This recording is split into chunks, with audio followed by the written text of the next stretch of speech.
Hi, I'm Lynn from CKTV. I'm here with my grandma. Now, my grandma has looked after me ever since I was young. She made me quilts, blankets, costumes, and has cooked me food and dinner for most of I can remember. She is truly special to me, and I love her very much. How are you today?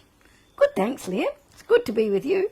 Your husband, or my grandpa, came from Germany to Australia, and you both met in a dance, or at a dance, and this was after World War II, and you fell in love and you wanted to get married.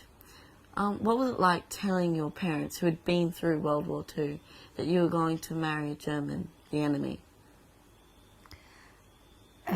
It was a long time after the war had ended. It was 10 years after the war that I met Don. Mm. And my parents were very kind and generous people, helpful people. And there were immediate refugees after the Second World War. And my dad especially was very helpful to the first refugees who came in. They were a little bit taken aback when I brought Don home, but they soon got to like him. And they weren't really biased people. Which is good. Yes. And so you were born in a time when there was no television, no computers, no mobile phones. What was it like seeing those things slowly come into existence? Oh, that's really in very recent times. Mm. It was... my dad made crystal radios, little box with hearing. Mm. Muffs. Very tiny. In ears, he made them for his friend in cigar boxes. Mm. And in our street of about 48, 50 houses, there were only 3 people who had motor cars or telephones, and we were one of the 3 people who had them. So that is, that is 70 years ago. So televisions are only 50 years old, aren't they?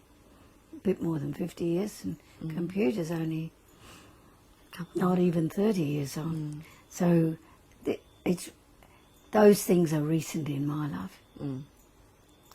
And you also grew up in a time when there was a lot less multiculturalism in Australia than we have today.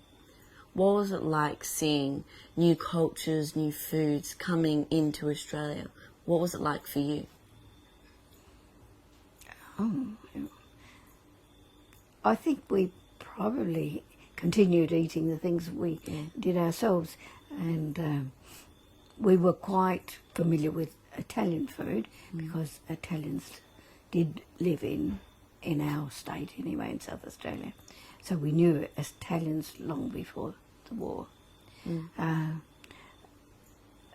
As it was a slow process, and restaurants opened and we tried new foods. So it was just a slow learning curve, I guess. It's quite intense now. So many different people that we hadn't dreamed of. Were you fond of the foods? Oh, some foods I like and some foods I don't. Some of the cultures I don't appreciate. So you also travelled Australia with your husband and your 2 children in a hand-built 4-wheel drive. You probably have been to places that no one has ever been to. What is the experience that you would never forget? Oh, mainly when the first time we went north, left Port Augusta, and we had not been to Alice Springs.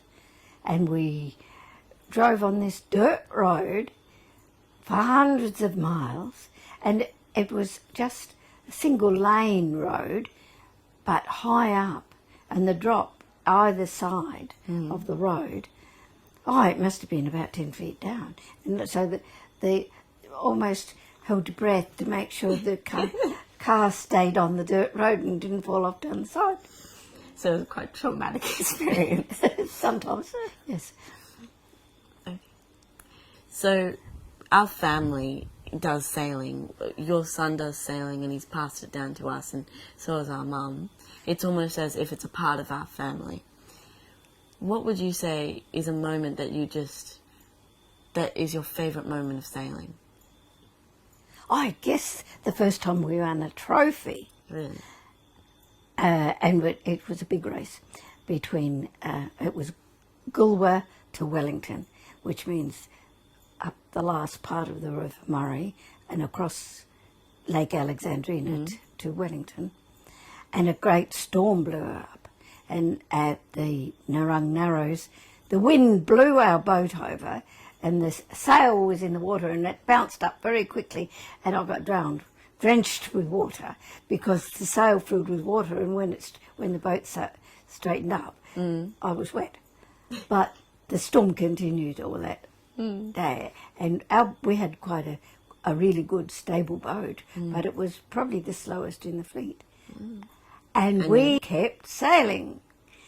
And we kept sailing until we got to Wellington, and the lights were on at Wellington because we were just getting there and we thought we were the last in.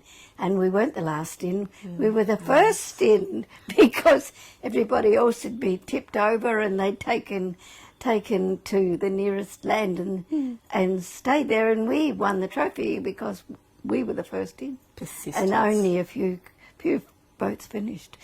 Yes, persistence. And I've got the trophy still. Really? Yes. I've never seen that trophy. I'll show you. Yeah. This year you're going to be turning 80. How are you going to be celebrating your birthday? With a party, of course. Anyway, I've got a whole year to plan it. Yeah. And I do have a lot of friends in Goolwa and Adelaide. So I'll have a big party, like I did for my 70th birthday, which you probably remember. Do you remember? Yeah, probably 4 years old. That was at At Uncle Chris's. Uncle Chris's house. Yeah, Yes. I remember that. Yeah. Yeah. So I'll have a different party this year, Yeah. but I'll have a lot of friends, and it will be good fun. Thank you, Grandma, for letting me interview you today. It was very nice. Oh, Thank you very much. good. I'm Liam Neer from CKTV.